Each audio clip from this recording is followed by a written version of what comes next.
आज के सेशन में हम आपको बताने जा रहे हैं कि संतुलित मूल्य पर मांग और पूर्ति का क्या प्रभाव पड़ता है, यानी कि मांग और पूर्ति परिवर्तनों का संतुलित मूल्य पर क्या इफेक्ट पड़ता है। जब हम किसी वस्तु का मूल्य निर्धारण करते हैं या कोई वस्तु का साम्य मूल्य निर्धारित होता है तो हमारे दिमाग में एक प्रश्न उठता है कि क्या वह मूल्य हमेशा के लिए, उसमें कोई परिवर्तन नहीं होगा भविष्य में। लेकिन उस वास्तव में जब मांग और पूर्ति में परिवर्तन होता है तो उसी के साथ साथ हमारा संतुलित मूल्य भी परिवर्तित होता है। अब पहला पॉइंट हमारा है कि मांग में परिवर्तन का प्रभाव, यानी कि हमारी मांग में जब कोई परिवर्तन होगा तो उसका हमारे मूल्य पर क्या प्रभाव पड़ेगा। तो जब मांग में हमारे परिवर्तन होता है तो हमारी वस्तु की पूर्ति स्थिर होती है। देखिए, इसको रेखाचित्र द्वारा हम लोग समझेंगे। OXY हमने अक्ष बनाया, OX पे हमने वस्तु की मात्रा को दर्शाया और OY अक्ष पे हमने कीमत को दिखाया।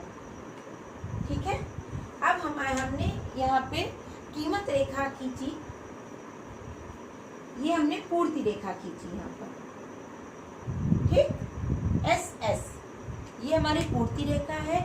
यहाँ हमारी जो पूर्ति रेखा यानी कि जो सप्लाई है वो हमारी स्थिर है और इस पे हमारी जो वस्तु की मांग है, डिमांड, ये जो कर्व बना है ये देखिए। तो डिमांड और सप्लाई जिस बिंदु पे है वो हमारा संतुलन मूल्य है और ये हमारी कीमत है और ये हमको हमारा OQ है। यानी कि जब डिमांड और सप्लाई जिस बिंदु पे मिलती है, निर्धारित करते हैं, वह बिंदु हमारा संतुलन मूल्य का बिंदु कहलाता है और वहाँ पे हम OP कीमत का निर्धारण करते हैं और OP और OQ वस्तु की मात्रा का उत्पादन करते हैं। लेकिन मान लीजिए हमारी मांग बढ़ जाती है, ठीक है, हमारी मांग बढ़ के D1 हो गई, D1 हो गई। ठीक है, तो इसका हमारी कीमत पे, वस्तु की मात्रा पे क्या प्रभाव पड़ा। तो जब हमारी मांग बढ़ के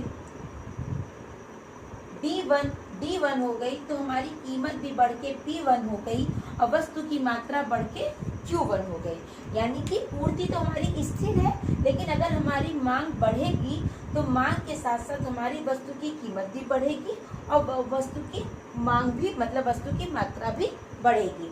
और ये हमारा जो यहाँ बिंदु निर्धारित होगा वो है E1।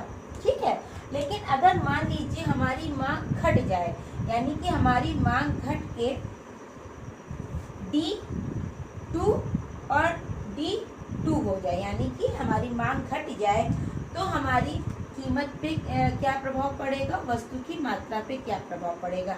अगर हमारी मांग घटेगी तो हमारी कीमत घट के P2 हो जाएगी और वस्तु की मात्रा घट के Q2 हो जाएगी। ठीक है, तो जब अगर हमारी मांग बढ़ेगी तो हमारी कीमत भी बढ़ेगी और वस्तु की मात्रा भी बढ़ेगी। अगर मांग घटेगी तो हमारी कीमत भी घटेगी और वस्तु की मात्रा भी घटेगी। यानी कि इसमें कीमत, मांग के साथ साथ कीमत में और वस्तु की मात्रा दोनों में संबंध सकारात्मक, यानी कि अगर मांग बढ़ रही है तो कीमत भी बढ़ रही है, वस्तु की मात्रा भी बढ़ रही है। अगर मांग घट रही है तो हमारी कीमत भी घट रही है और वस्तु की मात्रा भी घट रही है। मांग में परिवर्तन का के प्रभाव को हमने आपको रेखाचित्र द्वारा समझाया। आशा करते हैं ये रेखाचित्र आपको समझ में आया होगा। धन्यवाद।